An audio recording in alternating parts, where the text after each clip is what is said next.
Yeah, I'm in my car right now. Forgive the lighting, it's a little pain in the ass. I wanted to make this video about the Hillary Clinton incident.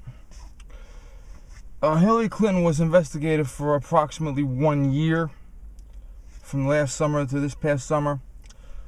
And James Comey, FBI director, came out and said Mrs. Clinton did this. We recommend no charges, and that was it. And then now we have this scandal erupting. Now, first of all, Hillary Clinton was Secretary of State, which is like the third or fourth most powerful job in the world. Okay? Saying a little guy. And when you have that kind of a job,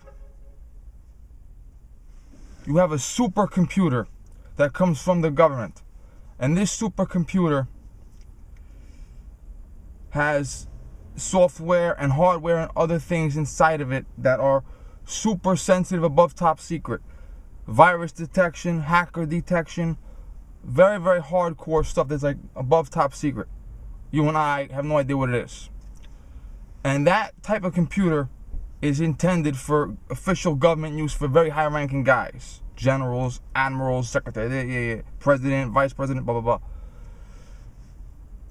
The government has every right to dictate to you where that computer is physically kept and what is it used for.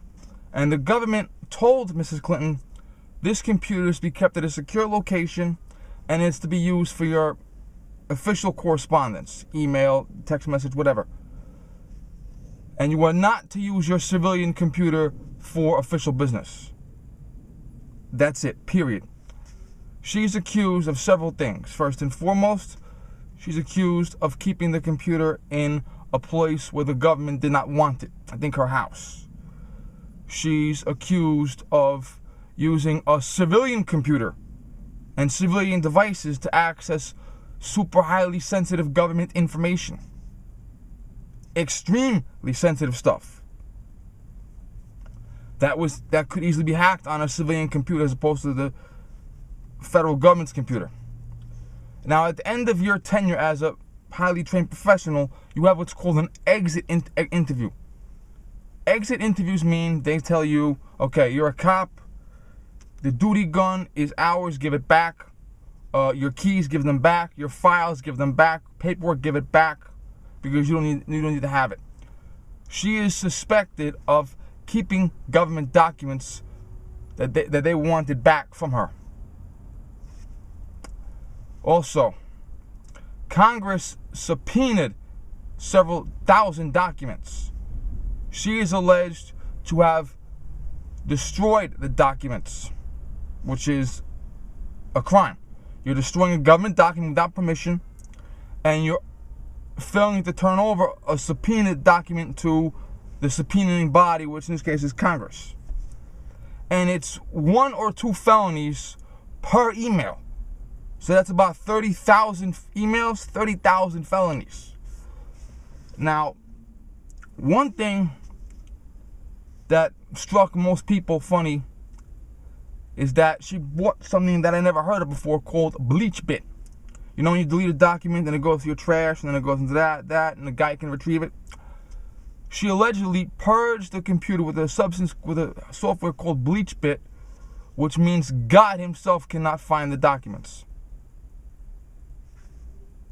That's it. They're gone.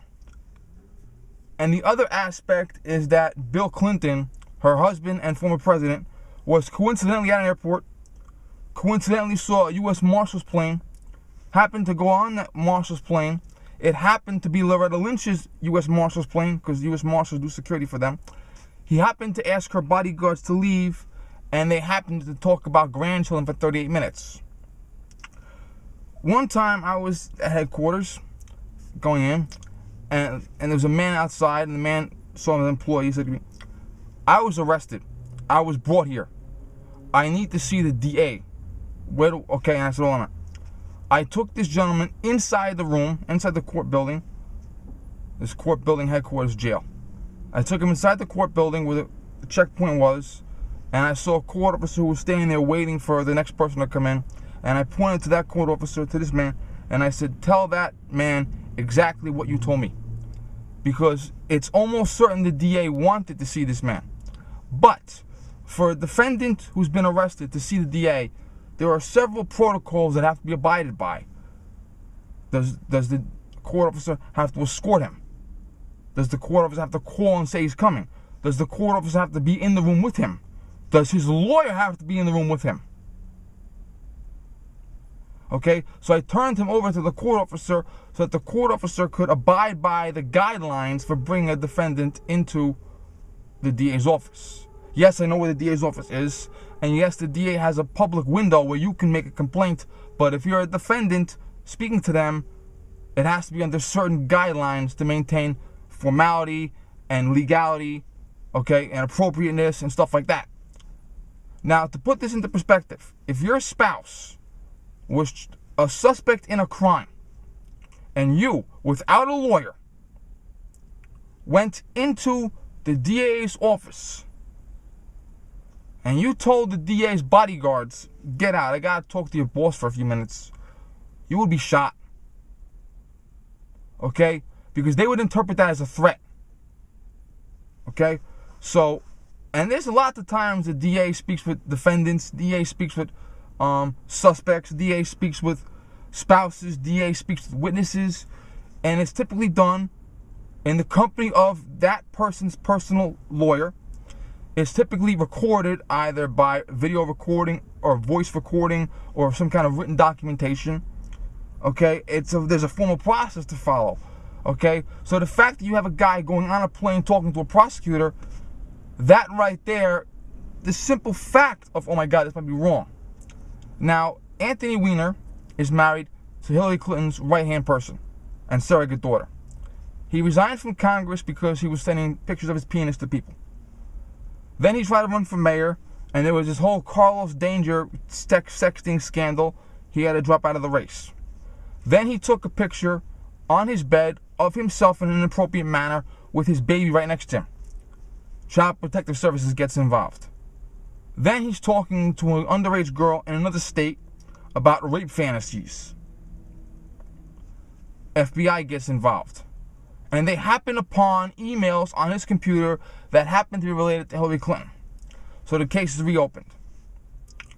So the problem is, do you want a president that is, by definition, a suspect in a crime? A presidential candidate that may very well be on trial during the actual election. A presidential candidate that may be on trial during the actual inauguration. Okay, and people will vote. Jesse Jackson's son was reelected in Chicago to Congress by a landslide from inside a mental institution. He legally could not serve if he wanted to.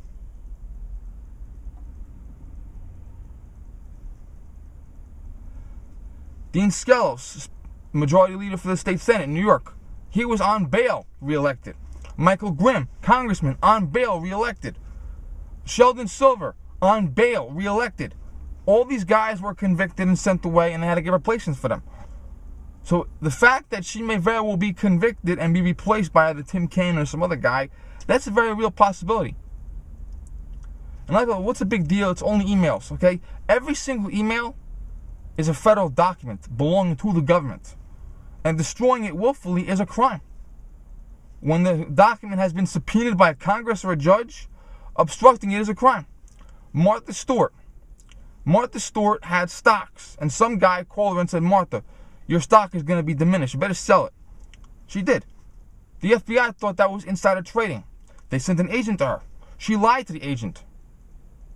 Okay? Lying to one FBI agent, selling stocks with insider deal. She ended up being a convicted felon, being sent to prison, albeit it was a nice prison that she did arts and crafts at.